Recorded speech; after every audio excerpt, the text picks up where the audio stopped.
Hi everyone, it's Samantha from the Dancing Soap Dish. I hope you're well. Today I want to talk about a recent soap project I made. It's one that I've made before, and so I wanted to do a video on it, but it didn't turn out properly at all. In fact, it turned out quite bizarre. And so I'm going to show you today what happened. So here is me just getting prepped for the video. This soap is color wheel inspired. So as you can see, I've got micas here, all the colors of the color wheel, and I am mixing up in my 6 little silicone pouring pots 1 teaspoon of isopropyl alcohol and 4 little scoops of each color of mica. And just a little tip here, you can see that I'm using the same mica spoon to dish out each color of mica. Now you'd think there might be some cross-contamination between the colors if you use the same spoon for every one. And there is a little bit of cross-contamination going on, but it's not a big issue because if you actually start with the yellow, which is the color that's most likely to be contaminated, and work through the color wheel, you'll find that the color that precedes the color that you're doing, if it happens to mix in with that color, it won't affect it at all. So you can actually use the same spoon, and there I've got all the color wheel colors and they're fine. This is the soap mold that I'm going to be using today. I like to use a hexagonal soap mold because it has 6 sides and it helps me plan the positioning of my mica when I dump it into the soap base. Okay, moving on, I am going to start melting some soap base. I am using an ultra clear soap base from Stephenson. I want 60-gram bars, 4 60-gram bars, so I'm doing about 250 grams because that allows for the 240 grams I need plus a little bit of wastage. And I've also gotten out my infrared thermometer just to check the temperature of my silicone mold. It's been quite cool here lately. Some of my previous videos I've had a bit of trouble because it's been so cool. And when it's cool, you know, the stuff that you use for soap making is cool. So your soap mold might be cooler than usual. The isopropyl alcohol that I'm using to suspend my mica in, the glass jug that you use to melt the soap in, your fragrance oil, your essential oil, even the soap base itself will be sitting at a cooler temperature than normal. And this can actually affect the soap, you know, as you try and make it. And I was a little bit worried that this might set up a bit too fast for what I want to do with it. So that's why I checked the temperature of the mold. Here is the soap that I have melted, and even, yes, I noticed it took a little bit longer than usual to get those last little bits of soap fully melted. I'm actually just adding a teeny tiny bit of blue liquid soap coloring to my base just for clarity. I want a little bit less than a drop, so that's why I sort of dropped some color onto the spoon.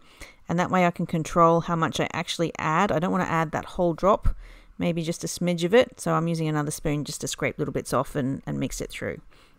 So I'm happy with that color. This is a little bit bubbly. It's looking a little bit opaque, but that's just due to some really tiny bubbles that are inside it, which came from sort of overheating it because I couldn't get those last little cubes to melt. But that's okay.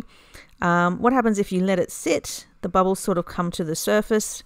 They'll sort of clump together and you'll be able to get rid of that.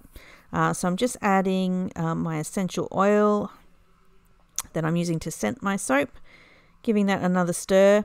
I am going to actually microwave my silicone mold. So I'm just testing the temperature there. Yeah, I've got a little bit of time before I pour. I'm going to put this mold in the microwave for about a minute just to warm it up. It might buy me some time when I'm working with it. So there we go. I've got my nice warmed mold there now. I've got the mold sitting on a tray, which is sitting on my set of scales, so I can weigh out even amounts of soap base into each of my bars. So you see there those little sort of white clumps there on top. That's sort of that overcooked soap base that clumped together and then has poured into that mold. That's fine. I'll be able to get rid of that. I can just scrape that off. So there we go. I'm just weighing out all my soap base, giving it a spray with isopropyl alcohol, which does get rid of a lot of those surface bubbles. This here I'm just sort of pushing it into the middle. I don't want it to get too close to the edge because then it's harder to get off. All right, I need to stir all of this mica because it doesn't actually, oh, see, oh, look at that. Clumsy. I just spilt my red everywhere. So I'm stirring the mica that is suspended in the isopropyl alcohol because it doesn't dissolve, it's just sort of suspended, so it will settle. I'm going to pull off the top skin that's forming, and what I'm going to do is I'm going to go around with each of the colors and just drop a little bit into each side. I did that the wrong way around. Blue comes before the purple. Into each side of the hexagon. So I've got 6 colors, I've got a 6-sided shape, and as you can see, I'm pouring each color parallel to a different side. And I'm going around all the colors of the color wheel. There we go, that one turned out a little bit better. This one here, just scraping that off. Again, red, orange, yellow, green, blue, and purple. There we go. I probably at this stage should have stirred up my mica again. It really is starting to settle. So there we go. I've just pulled the top skin off that, out of that cavity there, and that has taken off all that bubbly stuff that was sitting on top.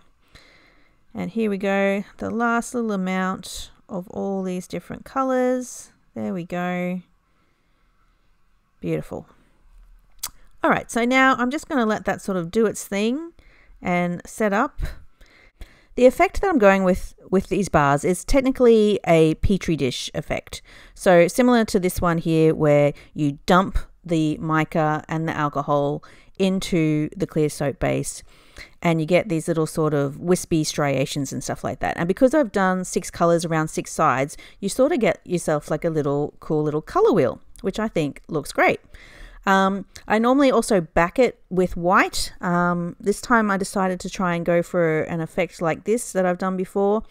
And how you get that is to melt yourself some more soap base. I've also scented it there. I'm going to add some titanium dioxide, which is mixed in with glycerin, just to turn my clear base a white color.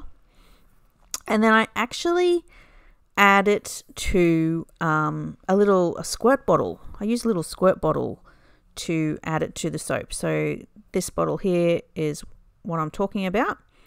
You can just take the top off. I use sort of like, it's got a little bit of a needle point to it, which just helps me sort of position the soap a little bit better in the way that I want it to go.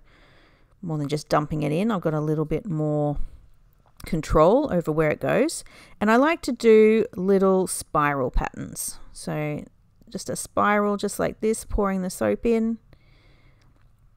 I thought I might try something different, so I did a flower, and then I thought, oh, how about sort of an asterisk or a star, whatever you want to call it, and just see what sort of different effects I can get. And so you sort of let that settle down into the soap base as well. I might add a little bit more to that one just to see how that comes out. I'm just going to pour this white soap base that I've got into another mold. I will chop that up and reuse that later. And I decided, since I was in an experimenting mood, to maybe top up my micas. I had so much mica left. I was supposed to use them all and I didn't, which means there's a lot less mica in these soap bars than I wanted. So I thought I might add a little bit more. I saw the white base was incorporating quite well when I was adding it, but now I think a skin has formed, and I really feel like this mica is just sort of sitting on the surface of the soap rather than penetrating down into it. But what the heck, I'll give it another go. I do believe that warming up my soap mold was a good idea. I feel like I've had much more time to work with these soaps than I would have if the warm soap base had hit like the startling cold soap mold, and that would have just started making it set up straight away. I've still got some white soap left, so I'm just going through and adding a little bit more of that too. There we go. And I'm going to set that aside for a good half an hour to fully set up. Okay, so now it's time for the final step for these soaps. I did say earlier that I like to back them with a layer of white. That's because I just think it brings out the color of the mica a little bit better than just having a clear bar. These are set, but I'm just touching them. They're a little bit soft because of the alcohol, and the mica is coming off on my finger. So yeah, so that second lot of mica that I poured didn't properly incorporate. So I started pouring my white base just over a spoon because I didn't want to disturb that mica too much. And the most amazing thing happened. I have actually never seen this before. But as I poured the white base onto the back of these soaps, the mica that was sitting on the top started to incorporate into the white base, which I guess makes sense because there was alcohol present as well.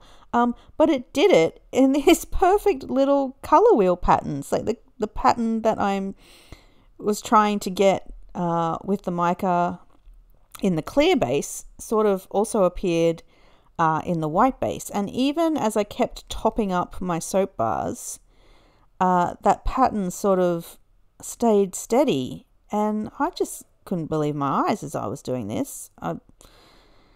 There where I sort of swirled the soap a little bit as I poured it, that did sort of interrupt the pattern. And then I sprayed it with alcohol, and that didn't really interrupt the pattern. And I just stopped and stared at these for the longest time because I've just never seen anything like that before. And I thought that was really amazing and really beautiful. I was stunned. So I waited a couple of hours for the whole bars to fully set up. I'm going to turn them out now. I'm really not sure what to expect. I'm loving the back. I don't know what the front's going to look like, but I'm loving the back. I've just realized my soap mold has a whole bunch of red mica stuck to the bottom of it because I spilled my red mica. So I've just put it back on the tray. I don't want to get my surface all dirty with red mica. So what I'm going to do first is actually, let's take a look at this mica that I've got left over. The alcohol has all evaporated, and I've just got the mica sitting in the bottom of these little silicone pots. Now what you can do, because I don't like to waste mica as much as the next person, is you can actually take this mica and return it to your mica pot. There's nothing wrong with it. It's perfectly dry. When the alcohol evaporates, it just turns back into a powder. That one came off in just a little disc, but you can also just scrape it in like I'm doing here with the back of this spoon.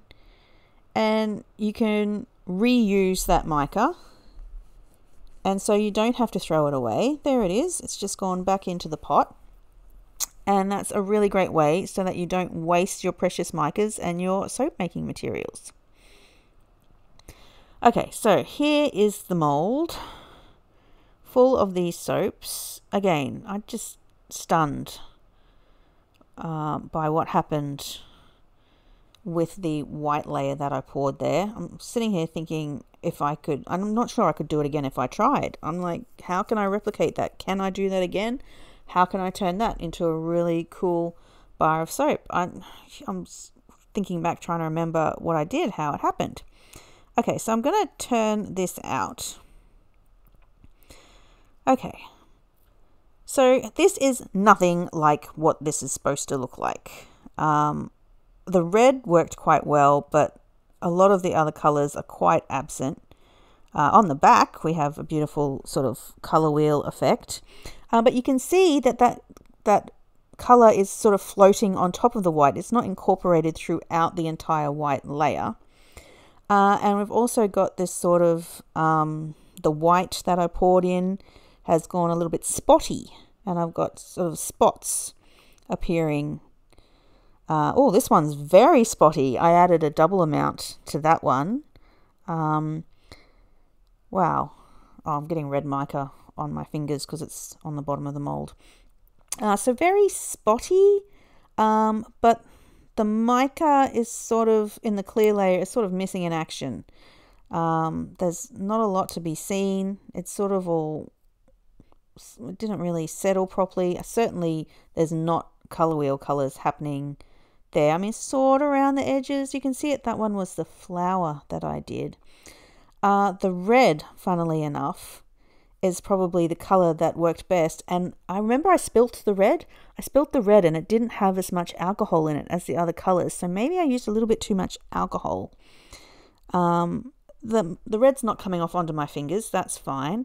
But the back has got, again, that great color wheel happening. I just got to say, these are the weirdest looking soap bars I have ever made. No, they didn't turn out the way that I want, the way that they've turned out in the past when I've done exactly the same thing. But I've also got these weird and amazing effects. That was the star or asterisk one that I did. Yeah, interesting. Like I said, a bit bizarre. Got some effects that I've never gotten before. Not sure I could create them again even if I wanted to. But yeah, that beautiful coloured layer is sitting on top of the white. It hasn't incorporated all the way through. But that beautiful mica just, yeah, incorporated straight into the white soap base in the shape that I was aiming for. And again, this dotted, polka dotty sort of effect that I've got from pouring the white soap base in. Just weird. Just very weird. But I've got some very good takeaways from these soap bars. You know, spilling the red actually turned out to be quite fortunate because it's shown me that I was actually using too much alcohol, which is probably why the other colors didn't come out the way that I wanted them to. But yeah, I don't know. What do you guys think? Is it ugly? Is it pretty? Is it just bizarre? What is it? I don't know. I'm not quite sure how I feel about these. Yeah.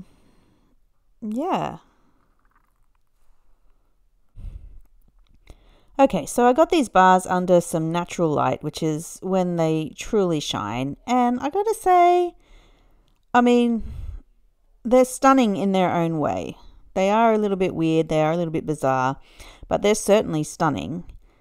Very, very interesting soap bars. These are them on the back. I mean, those colors are just amazing. I really got to try and do that again, but I'm not sure I can. But anyway, drop me a comment and let me know what you think. I hope you enjoyed watching me make the weirdest soap bars I've ever made. Please give this video a thumbs up, and if you love what I do, don't forget to like and subscribe. Until next time, guys, thanks for tuning in and enjoy.